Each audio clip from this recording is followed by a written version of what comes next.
Enshittification. You may not know what it means, but I know that we are experiencing it every single day. It was coined by the technologist Cory Doctorow, and it's the only word that perfectly explains why every single platform that you once loved has eventually become a pile of shit. Every social media app or platform that people once loved eventually always becomes frustrating, then annoying, and at some point becomes almost unusable. And yet, we continue to stay. So what Cory does is that he explains that this isn't random. It is not a bad design. It's not the company suddenly forgot how to build a good product. There's actually a pattern behind this. There are 3 stages to this decay. Stage 1, let's call it the honeymoon period or the user first stage. The platforms actually operate at a loss using the venture capital money to give you a friction-free, subsidized experience. You are not getting constantly interrupted. You're not being pushed into anything, and the experience feels like it's actually built around what you want. Sounds like ChatGPT. Right now, you're in the early good phase. Every generative AI tool launched with a generous free tier and incredible utility to build a habit and make us dependent on it. Then comes the stage 2. Let's call it the hostage stage or the business first stage. Now, once you are locked in, they start shifting value to the advertisers and sellers. Basically, anyone who is willing to pay. Take for example the Instagram. It started as a simple chronological photo sharing app, and then they moved to the algorithmic feed and finally to Reels, which forces us discovery, which really means selling your attention to the highest bidder. And then comes the final stage. So let's call it the shakedown or the platform first stage. Now that everyone is dependent, the platform is trying to tighten the screws on both the users and the businesses. At this point, it starts extracting as much value as it can from both the sides. More ads, less reach unless you pay. More control over what you see and less control for you. My heart goes out to the news publishers that trusted Facebook. Facebook lured them in with the promise of reach. And once these media companies were dependent, Facebook started demanding they pay to boost the post just to reach their own followers. And that's, my friend, is Enshittification. The platform did not accidentally get worse. It was always going to end up there.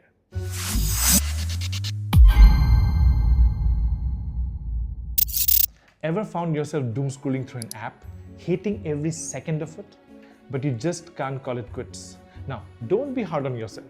You are not addicted and you don't lack the discipline. You are just caught in what is called as a collective action trap. Let me explain it further. Now, most of these platforms are built on what the economists call the network effects, which is just a simple way of saying that the platform gets more valuable as more people use it. So the value is not really in the app itself. The value is in the people. Your friends are there, your colleagues are there, your audiences is there, your memories is there. So eventually, if you reach a stage where you feel like leaving, you are not just leaving a tool, you're leaving a network. It's about losing your social graph, your audience. Now this creates what is called as a massive switching cost that makes the departure feels incredibly painful. This is a mutual hostage situation. Even if you want to leave, you cannot move alone without losing your connection to everyone else who stays. Because the platform management knows that you are trapped, they have a strategic pricing advantage. They can lower the quality of the app, flood your feed with ads, and ignore your complaints because they know you are not going anywhere. You aren't a customer anymore. You are a captive. So next time you feel frustrated with the algorithm, remember, it is not a feature. It's a control system designed to keep you right where they want you. So are we stuck here forever? Stick around and follow me as I unpack the mechanism on how we might actually break the cycle.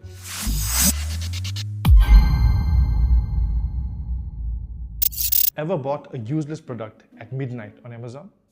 Did you fall prey to the Temu's Wheel of Fortune? Either ways, welcome to the rigged casino of e-commerce. It's time to talk about how platform stops being a useful assistant and starts becoming a rent-extracting toll booth. Most people think an app's feed is a feature designed for them. It's not. The feed is a control system Do you remember the early days of Facebook? The early experience was fairly straightforward. You posted something, your friend saw it, the connection felt direct. Over time, that connection changed.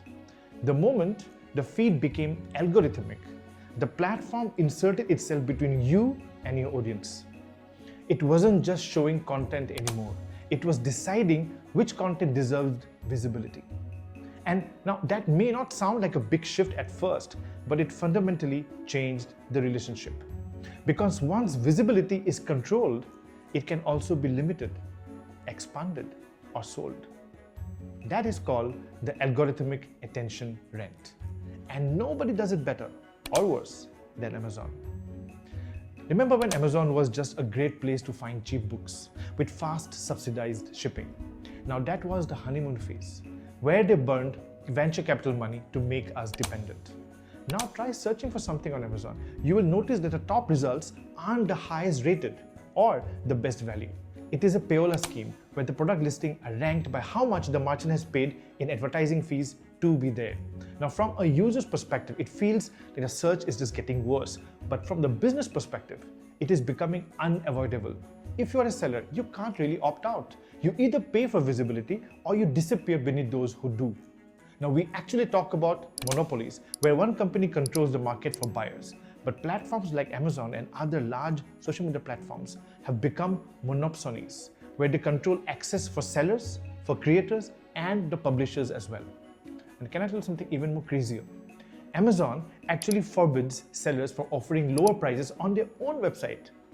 Now, this basically means that when Amazon raises its fee, the price of the products goes up everywhere on the internet. Even if you don't shop on Amazon anymore, you're still paying the Amazon tax at your local store. Enshittification isn't just greed, it's leverage. Now, while your wallet is feeling the squeeze, your brain is actually paying a much higher price.